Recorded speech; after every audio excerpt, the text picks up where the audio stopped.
Bonjour à tous et bienvenue dans cette nouvelle vidéo qui traitera de l'apprentissage de notre outil de valeur cible sur Excel. Mais tout d'abord, et comme d'habitude, si vous souhaitez aller plus loin dans les explications, je vous invite à cliquer sur les liens de formation dans la description. Et si vous ne souhaitez pas rater mes vidéos sur la comptabilité, la finance et l'utilisation des outils tels qu'Excel dans le monde de l'entreprise, n'hésitez pas à vous abonner à la chaîne. Alors pour comprendre le fonctionnement de cet outil de valeur cible sur Excel, on va voir différents petits exemples, c'est comme ça qu'on va arriver à comprendre. Alors dans un premier exemple, supposez que vous ayez une petite auto-entreprise de production d'objets et que vous souhaitiez vendre un objet au prix unitaire de 25 €, que la matière première à acheter soit d'à peu près une dizaine d'euros, donc prix d'achat 10 €, que vous pensiez avoir un nombre de ventes environ de 200, cela vous donnerait un résultat de... Alors c'est très simple, c'est 25 fois le nombre de ventes moins le nombre global de charges, c'est-à-dire 10 fois les 200 ventes. Vous auriez donc un résultat de 3000 €. Alors je vais placer les montants en euros qui doivent l'être, voilà. Le nombre de ventes, ça reste 200. Je le place quand même en gras pour que vous puissiez le voir. Maintenant, combien de ventes? La question, combien de ventes pour 10 000 € de résultats?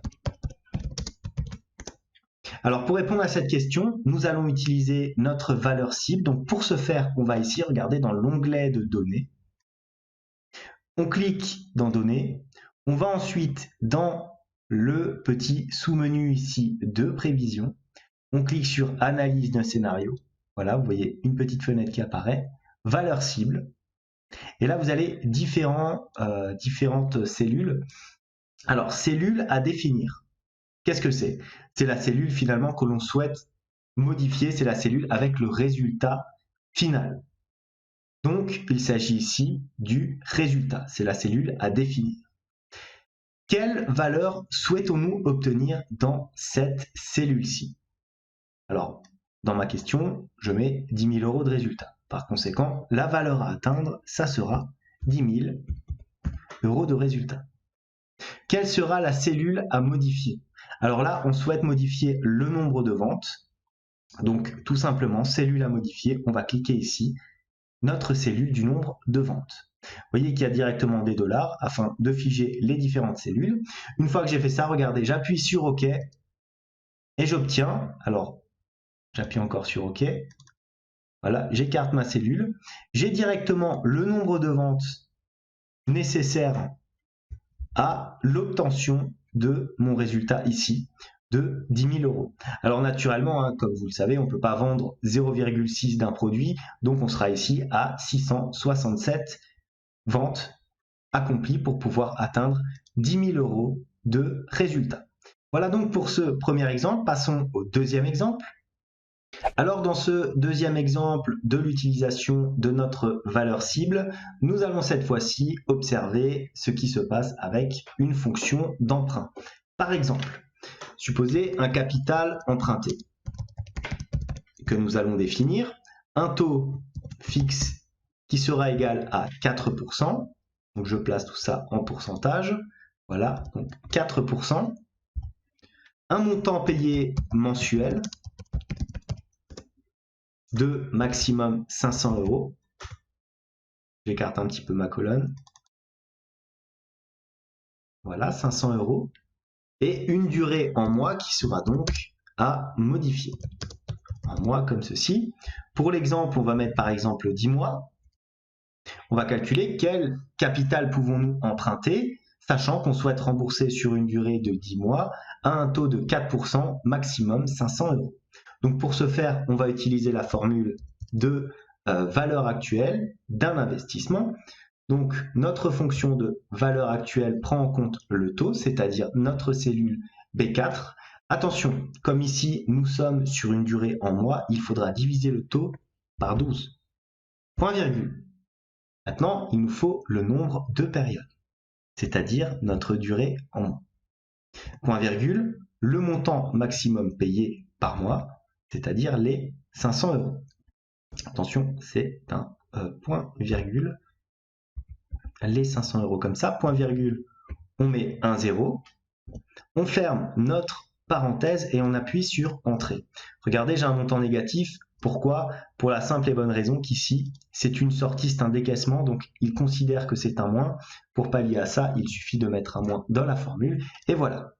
Nous avons donc un capital emprunté de maximum 4 909,54 € pour un taux de 4%, un montant mensuel payé de 500 € maximum et une durée de 10 mois. Maintenant, la question va être: quelle durée pour 10 000 € de capital emprunté? Donc pour répondre à cette question, nous allons véritablement utiliser notre outil de valeur cible. Alors on y va, on va dans Données, ici, on va dans Analyse de scénario, comme tout à l'heure, on sélectionne notre valeur cible, cellule à définir. Alors quelle va être notre cellule à définir? C'est très simple, ça va être le capital emprunté, comme ceci. La valeur à atteindre. Alors on souhaite avoir 10 000 € de capital emprunté, donc la valeur à atteindre, ça va être ici 10 000 €. La cellule à modifier.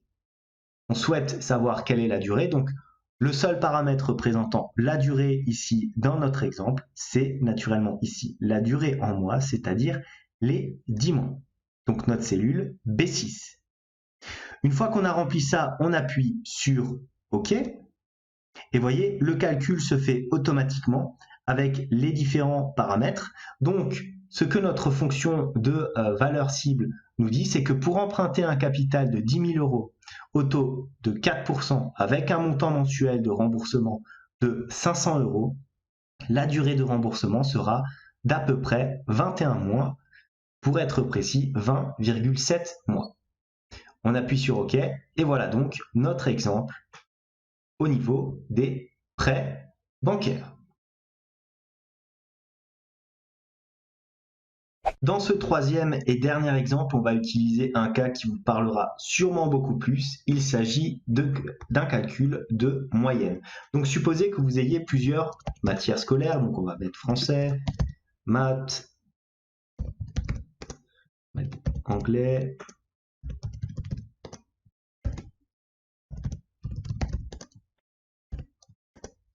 histoire, EPS, et enfin votre moyenne globale. Vous savez que votre moyenne est définie tout simplement via cette formule-là, donc est égale à moyenne. Voilà, vous allez sélectionner votre plage, la moyenne des différentes matières, vos notes, comme ça.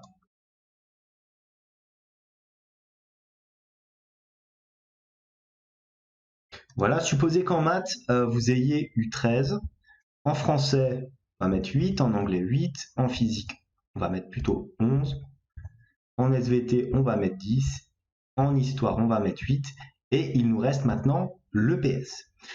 Alors, supposez que vous soyez dans ce cas-là. Vous avez eu toutes vos notes durant le trimestre, et il vous reste encore une note en EPS à obtenir.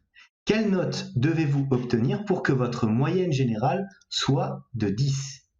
Alors pour ce faire, vous allez utiliser l'outil de valeur cible. Regardez, donc comme tout à l'heure, on va dans Données, on va dans Analyse de scénario ici, je sélectionne valeur cible, voilà ma petite fenêtre qui apparaît, donc cellule à définir. Ça va être quoi? Ça va être ma moyenne, parce que c'est ça que je veux changer quelque part. Donc la valeur à atteindre, la valeur espérée, c'est quoi? C'est 10 de moyenne, tout simplement.